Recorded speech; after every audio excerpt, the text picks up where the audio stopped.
Assalamualaikum warahmatullahi wabarakatuh. Halo guys, kembali lagi bersama saya Bobby Eren dan kita kembali komentari video dari Tamparagi. Yang judulnya itu sejarah Muhammad yang tidak diketahui umat Islam dan perlu diketahui oleh umat orang Kristen. Kita langsung tonton videonya dan bisa akan kita komentari guys. Halo semua, pada video ini kita akan belajar mengenai sejarah Muhammad yang perlu diketahui oleh umat Kristen dan mungkin belum diketahui oleh umat Muslim. Oke, kita mulai aja ya. Pertama kali mau saya sampaikan guys ya, apa urusannya Tamparagi membahas tentang sejarah Nabi Muhammad. Karena Nabi Muhammad itu tidak ada di kitab kan, kata dia klaim dia gitu kan. Karena yang orang Kristen kan Nabi Muhammad tidak ada di kitab gitu. Islam pun tidak ada di kitab. Kenapa bahas Nabi Muhammad dan Islam? Tapi kalau Islam bahas tentang Kristen itu wajar. Karena baik Yesus, Bunda Maria dan lain sebagainya ajarannya itu ya Taurat, Zabur, Injil itu ada di Quran guys. Ada ajaran Islam. Jadi aneh kalau dia sampai bahas Islam dan Nabi Muhammad gitu. Apalagi ini bukan dengan cara ngaji, tapi tak ambil di sumber yang gak jelas ya kan. Itu kacau guys. Ya. Jadi dia tidak melihat tidak langsung melihat kepada belajar kepada guru ngaji gitu kan, para ustadz untuk membaca Quran atau hadisnya, tapi ngambil sumber dari nggak jelas guys. Yang kata sumber itu ini hadis asli apa segala macam gitu kan. Jadi kacau ya guys. Jadi dia nggak punya pemikiran sendiri tuh, dia nggak mengkaji sendiri, tapi betul-betul ambil copy paste mentah dari apa kata orang gitu. Jadi makanya kacau kan. Kita akan dengar langsung video ya guys.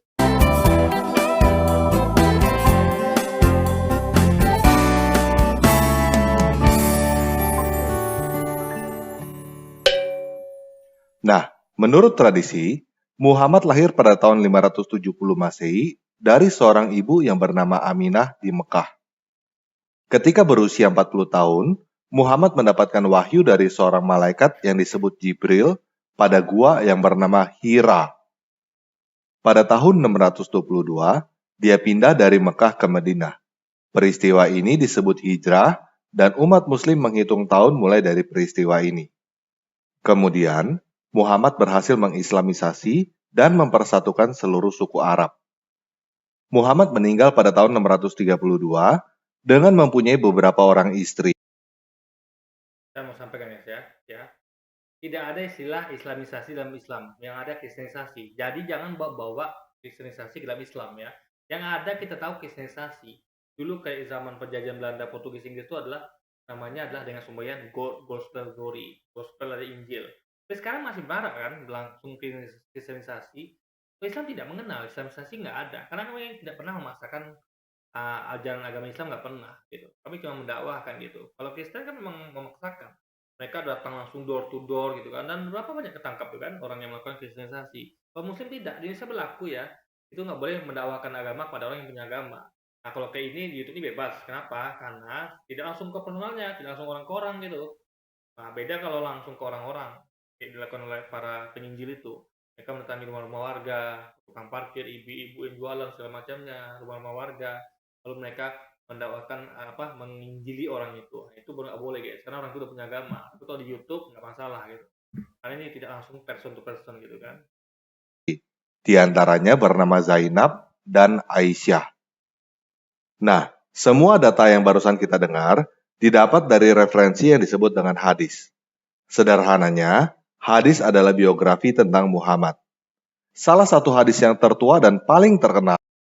Hadis itu bukan hanya biografi tentang Muhammad, tentang Nabi Muhammad aja, banyak sih itu catat guys ya, tentang apa yang Nabi sampaikan, tentang apa yang didengar para sahabat.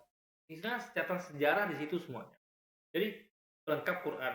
Karena di Quran itu kan terbatas itu, ya kan? Dalam artian penjelasannya ada di hadis gitu. Ya nggak mungkin dong semua dicatatkan di Quran, karena Quran itu berisi murni wahyu Allah gitu. Nah beda sama kita. Alkitab tuh semua campur aduk guys. Ya, ada perkataan Yesus atau wahyu dari Allah itu ada juga catatan sejarah gitu. Ini ngaco. Ya Alkitab campur-campur aduk, itu nggak gaduh-gaduh namanya. Kalau Islam nggak dibedakan. Sejarah itu di hadis ya, wahyu dari Tuhan di Al-Quran. Jadi ada perbedaan di situ. Kalau kita nggak ada campur aduk. Bahkan surat-surat Paulus pun pada jemaat di Roma ada di Alkitab.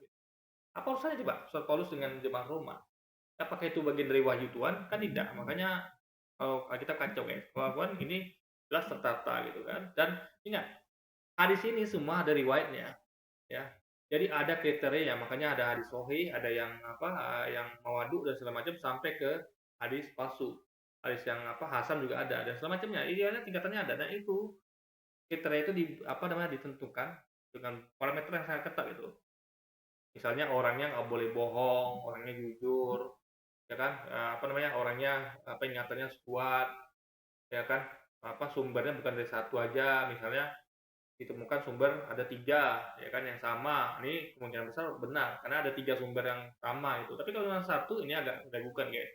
Jadi kriteria jelas itu, ada kriteria yang dibangun itu, nggak seperti Alkitab yang nggak punya kriteria, hanya ditemukan kaderisasi kan di apa, dalam bahasa Yunani, lalu dikatakan ini tulisan Lukas, Matius. Padahal saya Lukas yang murid Yesus kan enggak gitu, karena kan ditemukan dan itu pun dalam bahasa Yunani gitu. Yesus yang soalnya ngomong dalam bahasa Aramaik, ya bisa ditemukan dalam bahasa Yunani. Itu yang jadi karena mereka tidak ada sanad, tidak ada perawi, tidak ada apa-apa, hanya ditemukan sudah itu aja gitu. Jadi kalau Islam ini lengkap detail gitu. Jadi miss-nya atau apa, peluang miss atau apa, error itu dikit guys. Karena betul-betul dilacak dan apa namanya, diteliti, dikaji dan dikumpulkan gitu. Dan betul-betul dilihat nih siapa sih orang nyampaikannya gitu kan. Berapa orang sih nyampaikannya gitu. Jadi sama kayak kasarnya kayak dunia media sekarang nih. Jadi berita tuh betul-betul dicek secara detail gitu. Jadi media sekarang nggak main-main.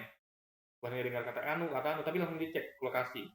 Kamu ini yang menyampaikan berita siapa nih? Kayak kita sekarang media kan. Media itu kan kalau berita itu kan dicek nih. Ini saksinya benar nggak nih? Jangan saksi dusta. Diceknya saksi ini ditanya warga apa saksinya pernah bohong apa tidak sebelumnya. Ini saksi ini haruslah orang yang jujur. Dan saksinya kalau bisa ada lebih dari satu bisa lebih akurat gitu. Lalu banyak parameter lainnya guys. Lalu saksi ini sampaikan dari siapa gitu. Jadi cek lagi kalau dia dengar dari siapa, cek lagi orang tuh apa jujur apa tidak. Itu guys detailnya gitu. Itu kalau hadis. Makanya sejarah apa Islam tuh sangat akurat gitu. Beda sama sejarah kekristenan gitu kan. Adalah hadis sahih Al-Bukhari yang selesai ditulis sekitar tahun 846. 212 tahun setelah Muhammad meninggal. Nah, caranya Bukhari ya tulis hadis itu dengan cara dia mengembara keliling ke tempat sama kayak gini misalnya kita ada media dia mau meneliti khusus tentang sejarah apa kayak Soekarno. Lalu dia datang guys ke tempat kelahiran Soekarno, tempat di mana Soekarno membacakan proklamasi segala macam. Nah, dia mengumpulkan dia menanyakan saksi-saksi dan melihat bukti-bukti ya dan tulisan-tulisan dari apa saksi-saksi dan data sejarah yang ada di situ gitu. Jadi nggak sembarangan guys. Dan orang-orang seperti Abu Hurairah dan lain sebagainya yang ada di sini mereka meluangkan waktunya untuk itu. Umur hidupnya memang khusus untuk meneliti itu semua guys, mengumpulkan sumber-sumber semacam. Jadi sejarah itu memang betul-betul kan asal-asalan dengar kata orang enggak, dicek lagi semuanya. Jadi nggak main-main proyek ini guys. Ini memang betul-betul proyek lillahi ta'ala, betul-betul demi apa namanya, memang betul-betul apa namanya, demi sejarah Islam gitu. Jadi nggak main-main proyeknya gitu kan. Menurut tradisi, biografi pertama tentang Muhammad ditulis oleh Ibn Ishaq pada tahun 767. 135 tahun setelah Muhammad meninggal. Namun, biografi ini hilang. Karya Ibn Ishaq diketahui karena ada dikutip oleh Ibn Hisham pada bukunya yang berjudul Sirah Nabawiyah yang ditulis sekitar tahun 828. 196 tahun setelah Muhammad meninggal. Dan At-Tabari yang ditulis sekitar tahun 915. 283 tahun setelah Muhammad meninggal. Nah, coba sekarang kita perhatikan. Seseorang yang dianggap nabi terbesar oleh umat muslim, mempunyai prestasi sedemikian besar, mendapatkan wahyu dari Tuhan, mempersatukan seluruh suku Arab, tetapi biografinya baru ditulis lebih dari 135 tahun setelah dia meninggal. Nah, makanya harus tahu ya. Gini guys, ya. Tentang nabi sudah tulis oleh para sahabat. Mereka juga mengenang gitu. Saksi juga ada gitu. Jadi cerita itu turun temurun gitu guys, ya kan? juga mereka juga punya bukti, makanya juga ada sejarah kan, rambut Nabi, pedang Nabi, itu semua dikumpulkan guys gitu. Orangnya masih ada gitu. Jadi biografi itu hanyalah bukan ditulis dari nol, tapi dikumpulkan, data-data itu dikumpulkan, dikolek data itu guys. Ke tempat kelahirannya segala macam, dari saksi-saksi yang ada gitu kan, tulisan-tulisan yang ada gitu, catatan yang ada gitu. Jadi bukan orang bisa gini kayak saya nih, saya duduk lalu saya nulis biografi tentang Soekarno, enggak. Saya ya mendatangi lokasi di mana Soekarno lahir dan melakukan segala observasi dan penelitian gitu. Itu makanya jadi metode itu sama kayak misalnya gini, kayak apa namanya kayak orang menuliskan biografi siapa itu. Dan ingat zaman dulu ya, itu semuanya itu umat Islam itu adalah sudah terbiasa menghafal. Jadi mereka tuh nggak seperti umat Kristiani yang ini kan saya kan apa saya sebut umat Kristiani karena yang bikin video orang Kristen ya. Jadi kita harus langsung aja straight to the point gitu kan. Karena kita mengcounter serangan dia gitu. Nah, Islam terbiasa menghafal itu. Jadi kami semua itu sudah di luar kepala gitu. Lebih ingatannya lebih kuat karena memang diasah tuh dengan menghafal. Hafal Quran, hafal hadis, bahkan hadis pun dihafal guys. Ya bukan cuma Quran, tapi umat Kristen ada nggak menghafal Alkitab atau sejarahnya? Nggak ada, mereka harus buka buku lagi gitu. Jadi kalau masalah apa jangan saksikan sama Islam gitu, ya kan? Jadi metodenya juga lengkap gitu. Jadi hafalan saksi-saksi itu sangat kuat sekali. Mereka menghafal segala Quran, hadis gitu kan. Dan hadis itu ingat ya, hadis itu dikumpulkan. Hadis itu turun-temurun. Riwayatnya dari sini. Di misalnya nih, saya catat hadis nih. Dengan Nabi ngomong apa dicatat. Jadi para sahabat tuh guys selain menghafal apa perkataan Nabi juga catat. Lalu nanti diturun-temurunkan. Berarti nanti diketahui. Ini kamu dapat hadis ini dari siapa? Dari Bobi dapat langsung dari Muhammad. Nanti turun ke bawah tuh. Jadi bisa dilacak gitu. Nanti cek. Janu ini orangnya jujur gak ya? Saksinya berapa orang gak sih? Ini sedetail itu guys. Jadi kalau nulis biografi itu mau tahun berapapun ya, itu kalau sumbernya jelas. Jadi ingat, waktu-waktu awal Nabi Muhammad itu kan masih zaman perang. Kaum muslimin masih sibuk menghadapi bertahan dari serangan orang kafir Quraisy. Jadi mereka nggak sempat untuk membuat biografi lah apalah gitu. Kan belum lagi di zaman kekhalifahan itu ya Ali, Abu Bakar, Utsman itu banyak masalah gitu. Banyak pengkhianat kan, ada pengkhianat yang mengganggu pemerintahan. Sehingga fokus mereka tuh nggak bisa guys, belum tenang di waktu itu gitu. Kan nah baru nanti ya apalagi itu masih Islam masih ekspansi, maksudnya ekspansi dalam artian kita meyakini ya semua agama dari awal Islam itu dari awal dari Nabi Adam. Jadi ketika didakwahkan itu berarti kita mengharapkan untuk kembali ke Islam karena Islam itu sudah ada sejak Nabi Adam. Jadi semua itu asalnya Islam guys, cuman karena jalan waktu ya mereka mulai meninggalkan Islam karena mereka mulai mencari peraturan lain gitu kan, karena sudah lama tidak ibaratnya sesat lah pelan-pelan. Kayak kemarin itu kan ada kisah Musa, ketika Musa tinggal sebentar aja, Nabi Musa ya, itu tinggal mereka pergi, dia Nabi Musa balik, mereka sudah menyembah Musa atau Ibrahim ya, mereka sudah menyembah patung sapi. Itu luar biasa guys, nabinya masih ada, cuma Nabi tinggal sebentar pergi aja ya. Itu saya lupa Nabi Ibrahim atau Musa ya, coba kalau ada yang ingat bisa dikoreksi. Ketika Nabi balik ya, mereka sudah menyembah patung sapi. Itu kacau ya. Jadi orang biasa, kalau orang menyimpang itu biasa, orang sesat biasa gitu. Itu masih Nabi loh, apalagi kalau Nabi udah nggak ada gitu. Nah, makanya banyak orang yang harus dikembalikan ke Islam lagi gitu. Karena Nabi-Nabi sebelumnya juga Islam. Nabi Musa membawa ajaran Islam gitu. Nabi Musa sudah berhasil mendakwakan Islam, Nabi Ibrahim juga mendakwakan Islam. Jadi orang Islam tuh dulu udah ada ya. Cuman kalau berlalu waktu mulai murtad, satu ada yang menyembah patung sapi yang kayak zaman Nabi tadi saya katakan dan lain sebagainya. Jadi karena sibuk ekspansi ya, mengembalikan orang ke Islam lagi gitu kan. Dan juga ada masalah di kekhalifahan, ada pengkhianat, ada Syiah dan segala macam. Sehingga nggak sempat ngurusin begituan gitu guys. Itulah logika berpikirnya. Dan ditulis berdasarkan cerita yang dikumpulkan dari rakyat. Ada yang aneh gak? Ingat ya, rakyat itu siapa dulu? Jadi bukan asal-asal orang guys. Bukan jadi kayak gini, misalnya gini. Ada yang kemarin tuh buat film apa ya? Film tentang sejarah lah. Lalu dia datangi warga, apapun yang warga tuh sampaikan langsung percaya, langsung catat, ya enggak. Ini betul-betul catat hanya yang sudah terbukti valid, yang saksinya dapat dipercaya, anaknya jelas, ke siapanya, ada berapa saksi yang menceritakan. Kalau cuma satu nggak diterima gitu guys. Jadi di sedetail itu dan sekuat itu datanya. Jadi nggak, bukan Anda bukan seperti dibayangkan dia nih datang ke rakyat situ tanya, oh ngomong ini tulis, nggak gitu guys. Jadi metodenya tuh makanya ada tingkatannya, ada dari sohih, hasan ya kan, sampai ke palsu atau doib guys. Ada tingkatannya gitu.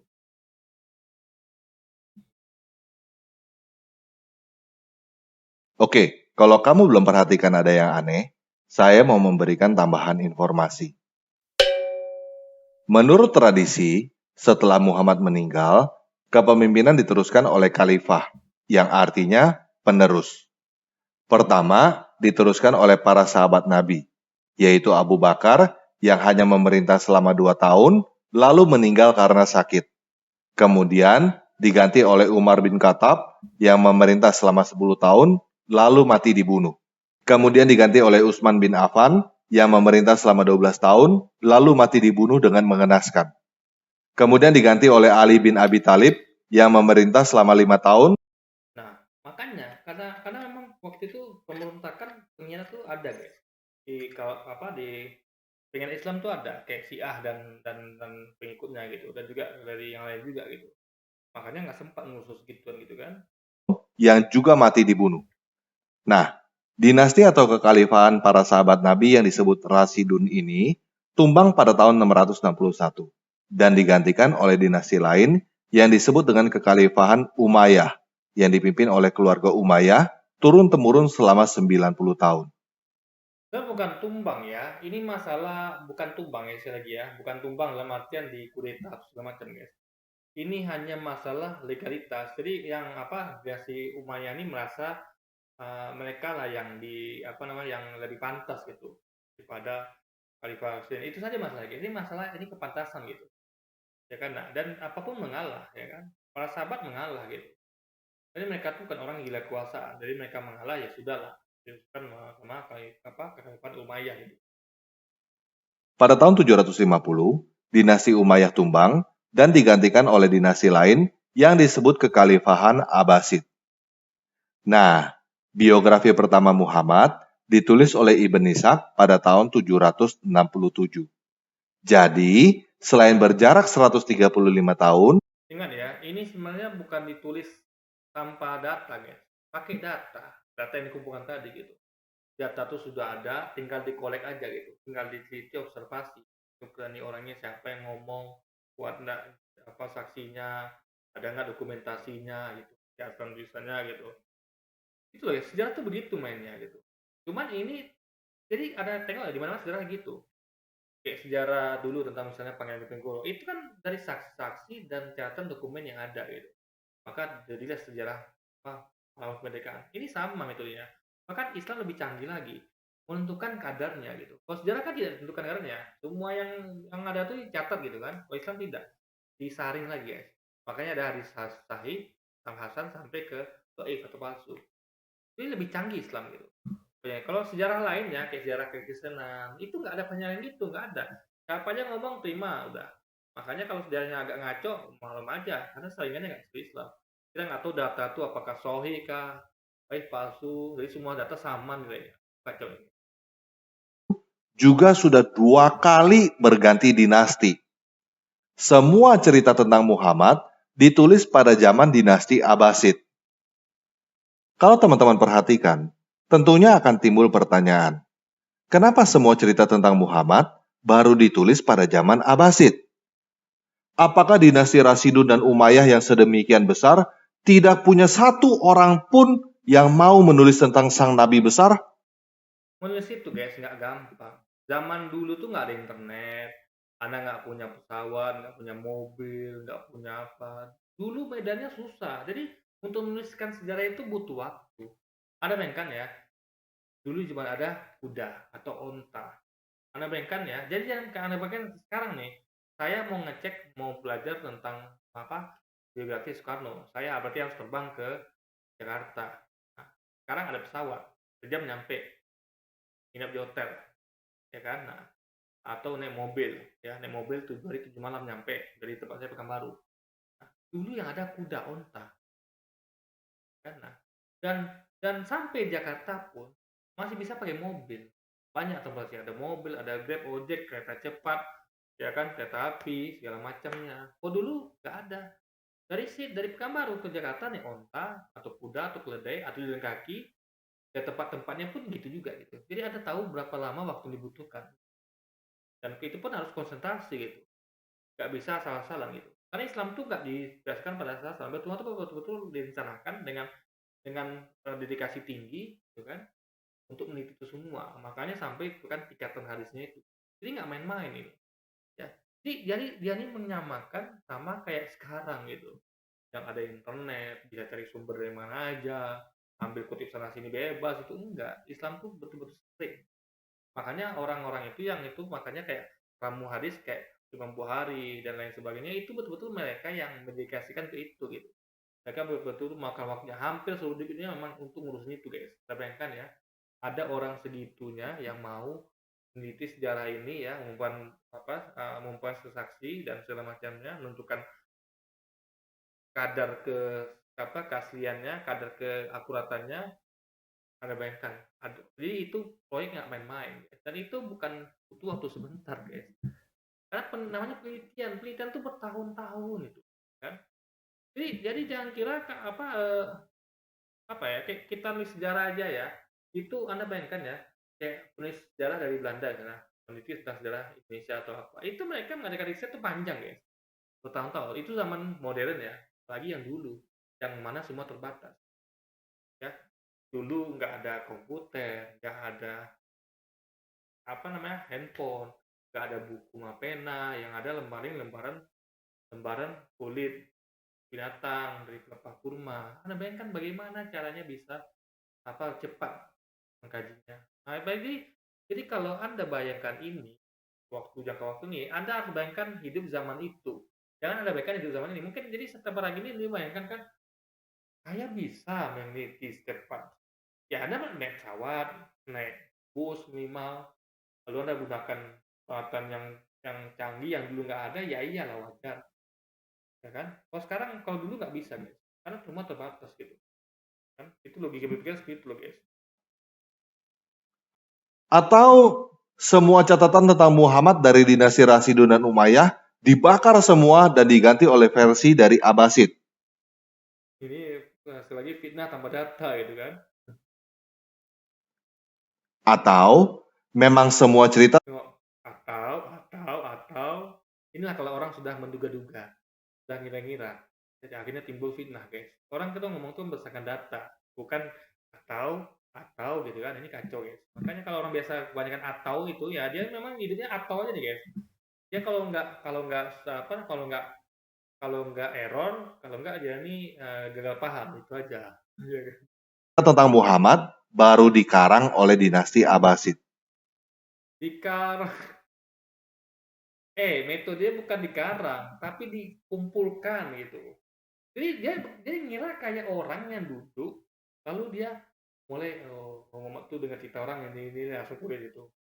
Bukan seperti orang ngarang novel, makanya tingkatannya gitu. Sedangkan sejarah yang ada tingkatan ini asli akuratnya berapa, tingkat tinggi ya, akuratannya berapa, nggak ada gitu kan. Jadi ini orang harus belajar dulu tentang riset guys, bagaimana meneliti sejarah gitu. Jadi nggak salah-salah. Nah, kalau kita kilas balik sejarahnya, persatuan bangsa Arab terjadi pada zaman Rasidun. Kemudian, wilayah kekuasaan mencapai puncaknya pada zaman Umayyah. Pada zaman Umayyah inilah terjadi Arabisasi. Bahasa Arab menjadi bahasa internasional. Tepatnya pada zaman Abdul Malik bin Marwan. Abdul Malik bin Marwan inilah yang mendirikan kubah batu di Yerusalem pada tahun 691. Namanya kekhalifahan Islam tentu bahasa Arab adalah bahasa persatuan. Karena namanya kekhalifahan Islam. Kalau kekhalifahan lain itu lain pula. Indonesia kan, negara Ibu Indonesia ya bahasa Indonesia gitu. Makanya dia harus belajar kenapa memakai bahasa Arab sebagai bahasa persatuan. Karena bukan internasional ya, bukan seluruh negara, hanya di dalam kekuasaan daerah dari Khalifah Islam saja, guys. dan menghilangkan gambar wajah manusia pada koin. Ayahnya Abdul Malik, yaitu Marwan, mempunyai ibu yang bernama Aminah, mempunyai banyak istri yang diantaranya bernama Zainab dan Aisyah. Apakah Marwan mempunyai nama ibu dan Dalam Islam ya, kesamaan nama tuh wajar. Banyak orang namanya sama. Ya, itu yang kita tambah lagi. Itu kalau ada misalnya sebut Aisyah, Aminah itu belum tentu Aisyah yang itu, bukan berarti Aminah yang itu gitu. Bukan berarti Aminah itu ibunya Nabi. Bukan berarti Aisyah itu adalah Aisyah yang itu gitu. Nah, jangan kan itu lagi, guys. Sekarang aja di mana lihat. Ada cari nama Muhammad, banyak sekali, ada Muhammad Fikri, Muhammad Iqbal, Muhammad segala macam, ya kan? Memang Islam tuh begitu. Islam tuh sangat menjunjung tinggi nama-namanya. Mereka mencintai Nabi, mencintai para sahabat. Makanya gak heran kalau umat Islam tuh memakai nama apa namanya nabinya, memakai nama istrinya, memakai nama ininya. Nah, itu gak apa, karena kami bangga memakai nama itu, gitu. Kami bangga memakai nama-nama mereka. Makanya ada umat Muslim itu memakai anaknya Aisyah, Aminah, Khadijah, gitu kan, Muhammad, apa namanya kayak Usman dan lain sebagainya. Itu biasa gitu. Jadi just paham itu kalau dalam Islam tuh banyak yang nama sama.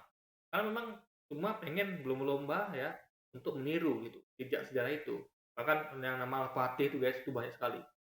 Ya, demi karena mereka ingin apa putra-putrinya kelak seperti Al-Fatih yang membebaskan Konstantinopel dari cengkraman kaum kafir. beberapa istri yang sama dengan Muhammad cuma kebetulan? Atau jangan-jangan Muhammad adalah sebuah gelar yang digunakan oleh banyak pemimpin Arab pada zaman itu? Makanya Anda baca Quran. Di Quran Nabi Muhammad ya itu minimal disebutkan 4 kali.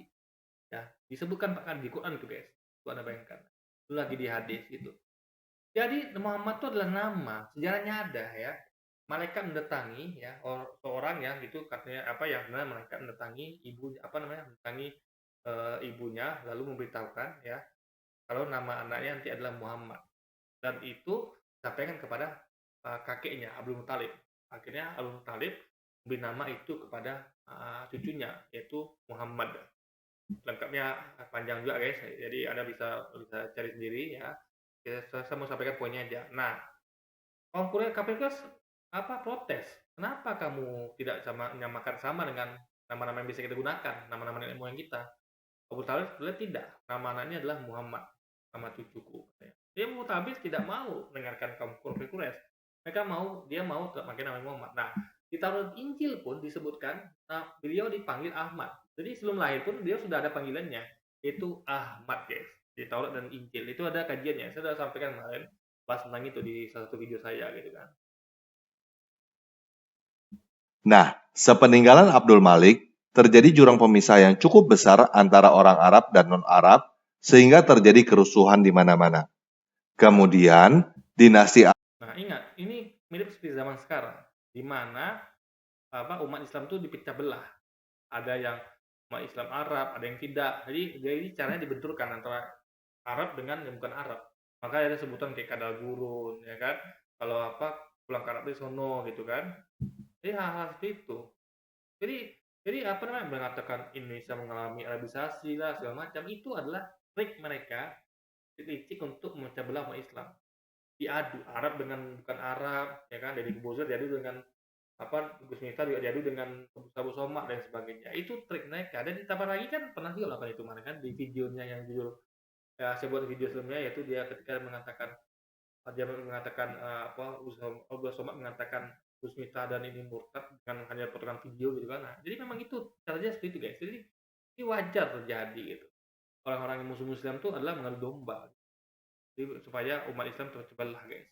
Abbasid mengambil alih dinasti Umayyah dengan menghilangkan jurang pemisah antara orang Arab dan non-Arab, disertai dengan propaganda sebagai keturunan pamannya Muhammad yang bernama Abbas. Pada zaman dinasti Abbasid inilah Islam berkembang dengan pesat yang ditandai dengan maraknya hadis yang terbit. Dan selain itu, pada zaman Abbasid inilah Al-Quran juga dikanonisasi. Nah, kenapa banyak hadis yang terbit? Ingat ya, terbit sini adalah bukan hadis itu dibuat baru, tapi hasil observasi.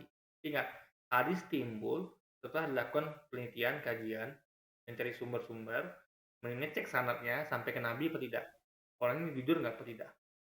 Jadi nggak asal keluar. Dan itu kenapa terjadi di zaman Abbasid? Karena di zaman Abbasid ini baru Islam mulai tenang gitu. Jadi kalau suatu pemerintahan mulai tenang, dia mulai bisa melakukan riset-riset gitu. Ngerti nggak maksudnya? Negara kalau masih sedang perang, masih sibuk ngurus rakyat segala macam, masih miskin apa, itu nggak sempat ngeriset. Makanya ada negara-negara yang riset maju di mana? Di Eropa, Amerika. Kenapa? Karena mereka sudah survive gitu guys, sudah nggak ada lagi ancaman guys, gitu loh. Coba anda bayangkan riset diadakan di Afrika, nggak bisa, karena Afrika lagi gejolak gitu. Gimana mau riset? Hidupnya aja nggak tenang, mikir makan, mikir keselamatan aja mereka masih bingung gitu kan. Jadi Khalifah Abbasid ini adalah ketika Islam lagi jaya-jayanya, sehingga para peneliti itu bisa fokus meneliti gitu. Gak ada lagi urusan perang dan urusan ancaman dalam negeri segala macamnya guys. Itu poinnya. Dan ingat, meneliti itu bukannya sebentar, lama. Dan harus dicari waktu yang pas gitu. Kan? Yang aman, yang nyaman. Dan meneliti ini nggak bisa keburu-buru gitu. Karena semuanya ngecek ke sumbernya. Ya, cek dicek, dan cek dicek lagi. Jadi nggak asal-asal gitu. Menjadi 7 versi qiraat atau 7 ahruf oleh Abu Bakar ibn Mujahid yang lahir pada tahun 859. Nah, sebagai tambahan informasi, di dalam Jadi gini ya, apa namanya, itu dialek ya. Jadi wajar, misalnya kayak kita meneliti Soekarno. Soekarno itu misalnya pernah dibuang ke Digul, kemana-mana. Itu kan bahasanya dialek beda-beda. Yang ngomong orang ini apa bahasanya begini, yang ini ngomong gini, itu biasa namanya. Itu jujur namanya. Nyampaikan dalam dialek aslinya. Nah, Alkitab nggak jujur. Alkitab tuh bahasa Yunani. Dialek aslinya masa Yesus ngomong dalam bahasa Yunani? Para sahabat ngomong dalam bahasa Yunani gitu. Kan nggak masuk akal guys. Jadi kalau Quran jujur, dialek apa yang orang ngomong itu disampaikan. Makanya ada 7 dialek guys. Jadi itu hal ini Islam itu metode sangat jujur, sangat orisinil, sangat teliti dan sangat apa namanya, sangat sangat panjang dan sangat detail gitu. Jadi nggak seperti berita sejarah umat Kristiani yang ya sudah tidak dihafal ya kan, dan tidak ada sanadnya, tidak jelas sanadnya, tidak ditentukan tingkat keakuratannya dan segala macamnya guys. dalam hadis Sahih Al-Bukhari nomor 6, nomor 2756, nomor 4188, hadis Muslim nomor 3322, terdapat catatan mengenai surat Muhammad kepada Kaisar Romawi Heraklius. Di dalam hadis-hadis itu, tercatat Kaisar Romawi Heraklius mengenali Muhammad sebagai Ibnu Abu Kabsyah, artinya anak Abu Kabsyah. Dan di dalam terjemahan hadis Muslim yang saya dapatkan, jelas tertulis bahwa Ibnu Abu Kabsyah maksudnya adalah Rasulullah atau Muhammad itu sendiri. Nah, sebelum adanya dinasti Rasidun, ada seseorang yang bernama Dia menyampaikan hadis pun tidak lengkap gitu kan. Masa cuma menyampaikan kayak potongan kecil tadi kayak gitu. Lalu kayak terus kayak gini doang gitu. Dia sampaikan lengkap sini apa isinya gitu. Kayak saya daripada mendingan menampilkan gini guys ya, kayak Alkitab misalnya Alkitab beberapa, saya sampaikan isinya itu lebih fair gitu daripada seperti ini gitu kan. Jadi kita nggak tahu apa sebenarnya yang isi hadis itu gitu. Jadi inilah metode mereka seperti ini guys. Jadi main coba sana sini gitu kan. Iyas ibn Kabisah yang menjadi gubernur di daerah Al-Hira. Al-Hira terdengar mirip ya dengan Gua Hira. Al-Hira ini sekarang bernama Kufah di Irak. Dulu, Al-Hira ini adalah ibu kota kerajaan Lakhmid sebelum Islam dan ibu kota dinasti Abbasid. Iyas ibn Kabisah artinya adalah Iyas anak Kabisah, dan dia adalah orang Arab dari suku Tayaye. Kemungkinan besar, Iyas ibn Kabisah ini adalah pemimpin Tayaye, dan sering disebut yang terpuji. Yang terpuji Iyas ibn Kabisah. Ini nggak ada hubungan sama Muhammad ini ya. Muhammad itu jelas periode hidupnya jelas gitu. Ada cerita sejarahnya. Ya. Kalau sudah gini melenceng jauh. Jadi dia mentang-mentang mirip dan makanya tadi ya apa namanya suatu tuh ya nggak bisa gitu. Kalau cuma metode mirip ya, makanya Anda ketemukan Nabi Muhammad sekarang masih hidup. Karena banyak Nabi Muhammad kan, nama-nama pakai Nabi Muhammad, Muhammad Fikri, Muhammad Iqbal dan sebagainya. Jadi itulah kalau metode cocokmologi. Jadi yang Di Islam itu sejarah dari sejarah nih kapan Muhammad lahir, siapa ibunya, bagaimana kisahnya itu sudah ada gitu. Jadi dihubungkan sama ini, jadi nggak nyambung guys. Gitu. Ini tidak ada dalam sejarah Islam, nggak ada yang gini-gini ini kan mencocok apa namanya menghubung-hubungkan yang tidak tercatat dalam sejarah gitu. Hanya karena cocok namanya ini gitu. Nanti orang yang ini nanti Imam masih dulu apa itu namanya? Ada Muhammad. Rupanya itu bukan yang Muhammad rupanya. Orang yang pengen menamakan anaknya dengan nama Nabi Muhammad. Itu logika berpikirnya loh.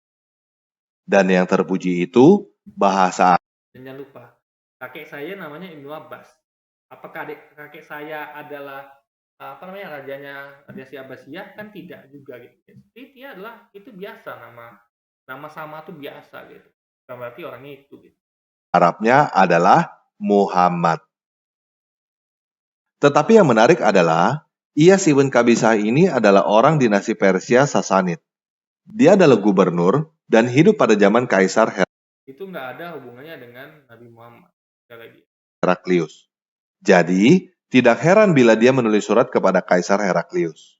Namun, dia tidak lahir di Mekah dan dia adalah seorang Kristen. Kan nggak nyambung. Makanya kalau udah jelas Kristen, gak usah disampaikan di sini gitu. Anda buat kajian sendiri di agama Anda selesai gitu. Ini kita ngomong tentang Rasulullah, nabinya orang Islam, bukan nabinya orang Kristen gitu ya. Ada hubungan sama Kristen. Jadi, ada kemungkinan Muhammad itu adalah sebuah gelar yang artinya terpuji yang dipakai oleh banyak orang.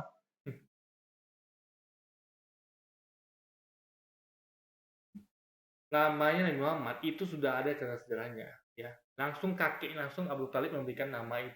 Bahkan diprotes sama kaum kafir Quraisy ya, pentingnya dia tidak bergeming. Tetap dia pengen memberikan nama anaknya Muhammad.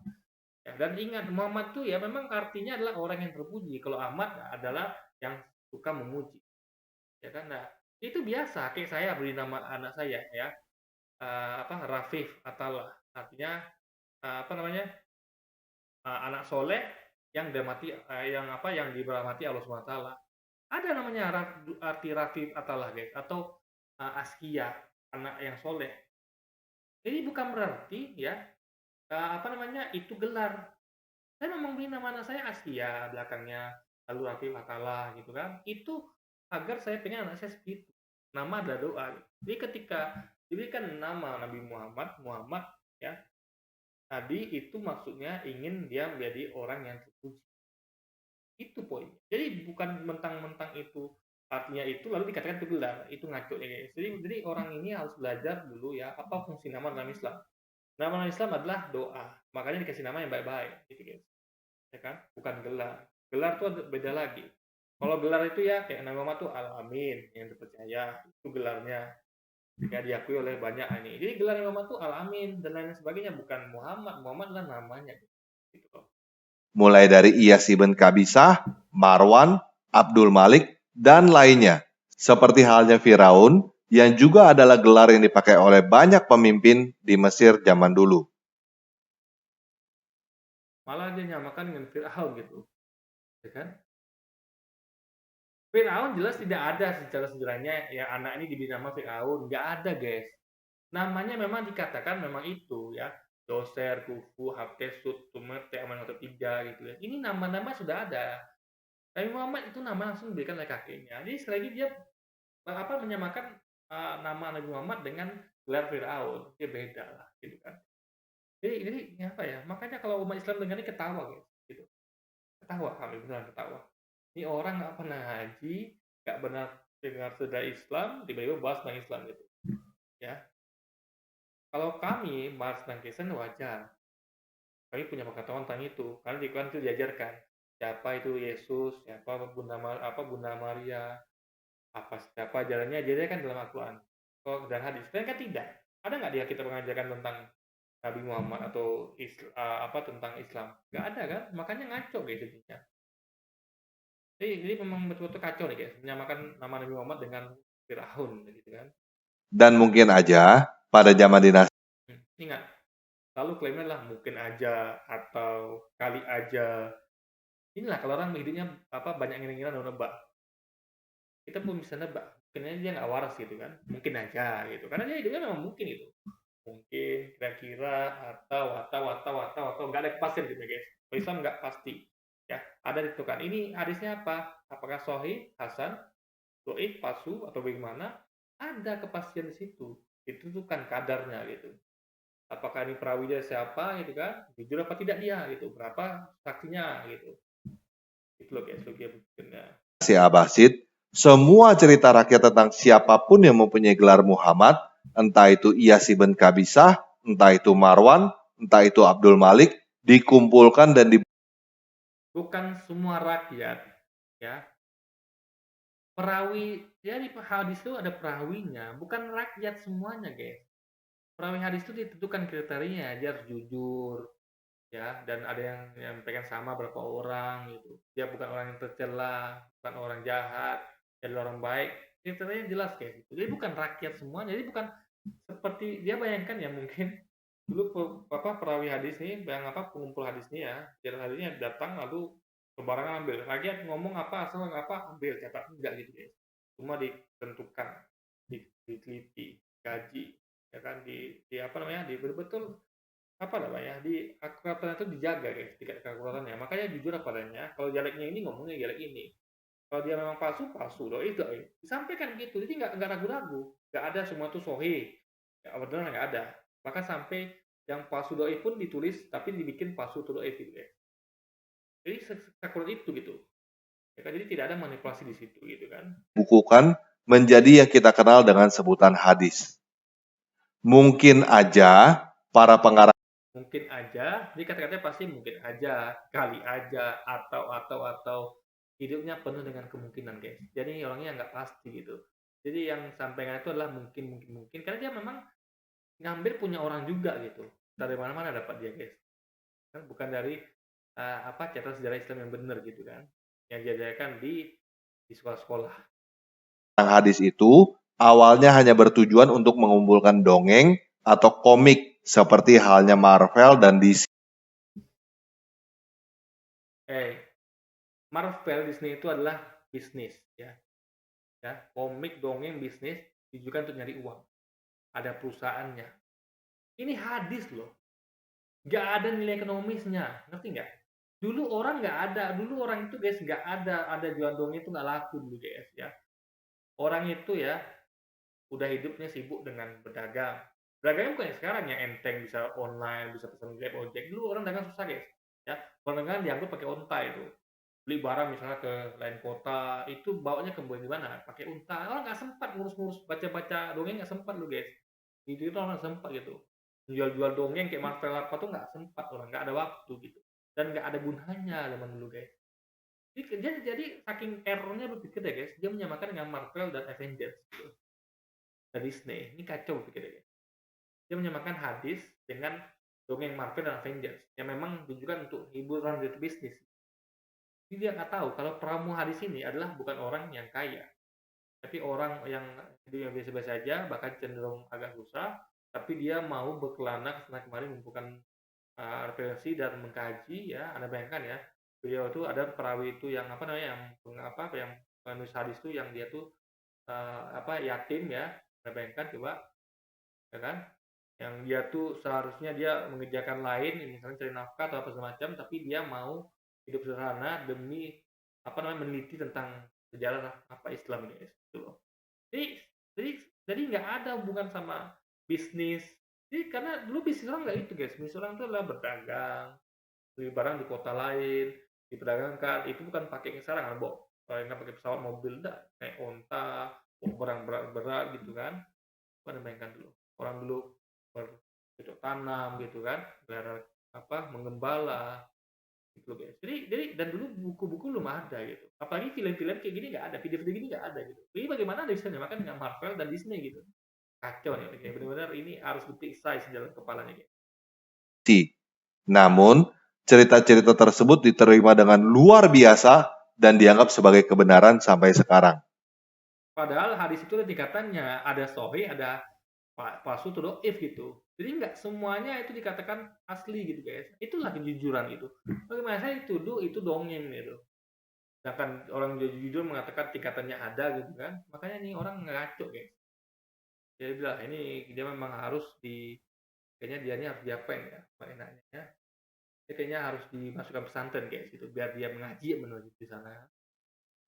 Dan mungkin juga kata Islam Mungkin juga, mungkin, selalu mungkin, ada kepastian hidupnya kan. dan Muslim adalah istilah baru yang dimunculkan pada zaman dinasti Abbasid sebagai cara untuk mempersatukan orang Arab dan non-Arab.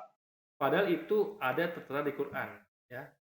Kalau dia mengkritik hadis, ya, sebentar di Quran tulis itu bagaimana caranya coba? Dia harus kritik Quran juga gitu. Quran ditulis di abad sekian gitu, ya kan? Itu pasti kena dia. Kenapa? Karena Quran udah dihafal gitu. Jadi sekali lagi guys ya, gini loh Bang ya. Kalau dia menyalahkan hadis, Qurannya ada. Sebutan nama Muhammad, ya kan? Islam, Muslim itu di Quran nggak ada gitu. Ya kan?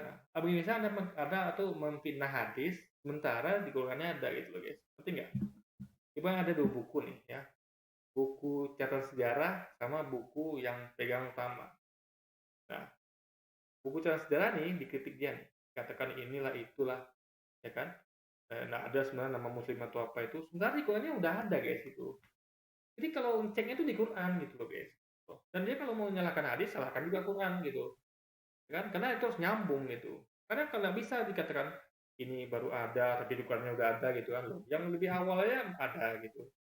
Jadi sekali lagi ya sini orang nggak pakai logika ngomongnya, kayak kalian asal ngomong aja gitu. Semua ini masih kemungkinan. Namun, yang pasti, semua cerita tentang sang Nabi Muhammad itu diterbitkan pada zaman dinasti Abbasid. Nah, coba sekarang saya mau tanya kamu. Apakah kamu beragama untuk beriman kepada dongeng?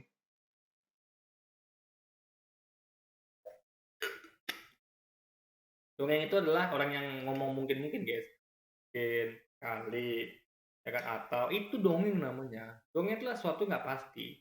Yang sampaikannya adalah dongeng, dia sedang mendongeng, guys ya. Mendongeng tentang itu hadis itu sama kayak Disney, sama kayak Marvel. Itu kan dongeng namanya gitu. Bagaimana bisa hadis disamakan dengan Marvel dan Disney yang itu adalah sejarah, itu adalah bisnis hiburan yang mencakup sampai dari novel, ya kan, lengkap sampai ke film gitu kan. Jadi memang orang ini memang dia sedang mendongeng nih guys. Jadi semua video-videonya itu adalah video dongeng. Karena kenapa tidak pernah ada kepastian, selalu mungkin, kira-kira gitu kan, atau. Jadi sebenarnya dia yang sedang berdongeng di tiap konten-konten di channelnya guys. Dan itu semua dongeng itu udah saya bongkar semuanya ya. Nanti saya akan tambah lagi karena saya belum ada waktu ya. Saya berusaha untuk mengejar semua karena saya sempat vakum beberapa waktu nggak ngurus channel saya ini gitu kan. Reaksi bukan yang lain, tapi saya akan berusaha fokus. Jadi apa? Itu kalau Anda ada sebarkan dakwah ini, ada sebarkan video saya biar apa saya makin semangat buatnya kayak gitu. Karena saya butuh dorongan dari Anda juga gitu. Karena dakwah ini guys apa namanya?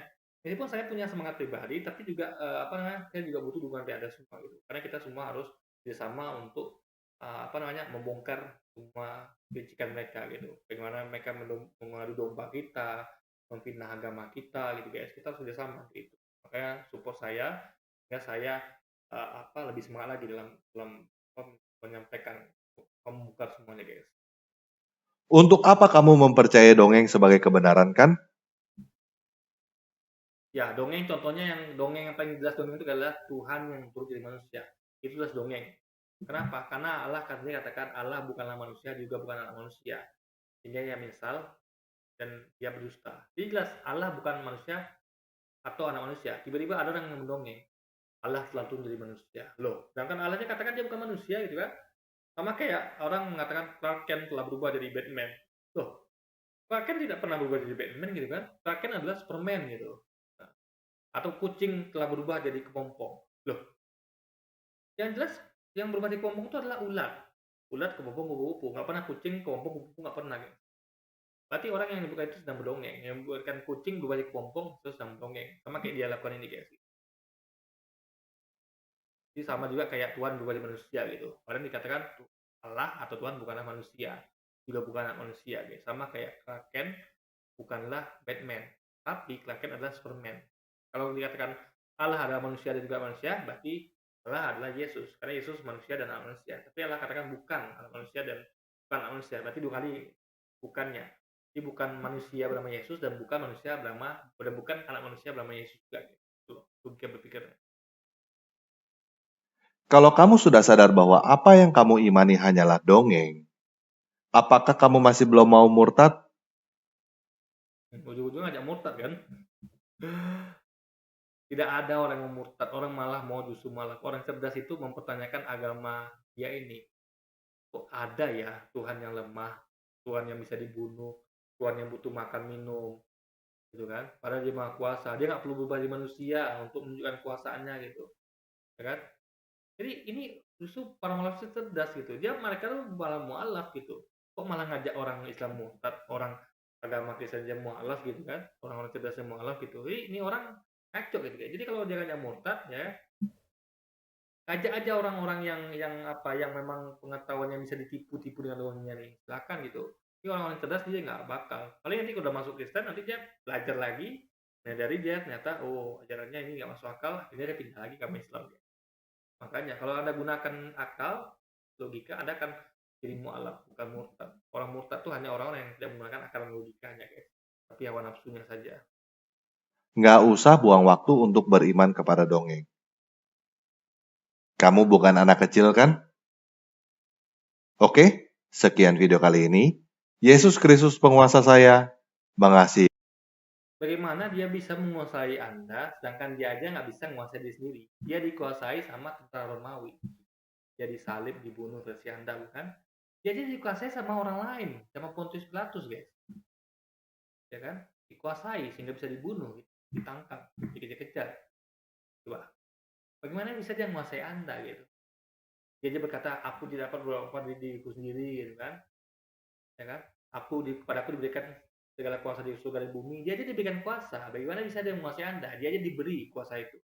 Kecuali kan dia memiliki kuasa, kalau dia pemilik kekuasaan gitu kan. Bagaimana bisa dia menguasai Anda? Soalnya yang menguasai Anda ada yang pemberi kekuasaan kepada dia, yaitu Tuhan Allah, guys. Yang memberi dia kuasa. Kalau Tuhan Allah mencabut kuasa dia gampang. Jadi dia tuh adalah punya kuasa yang temporary, bukan permanen. Karena diberi. Pemilik kekuasaan sebenarnya adalah sesungguhnya adalah Allah tadi. Karena dia memberikan dan mengutus dia gitu. Itu guys. Oke, jadi mungkin sekian dulu video kita kali ini guys. Sampai jumpa lagi di video-video selanjutnya dan wassalamualaikum warahmatullahi wabarakatuh.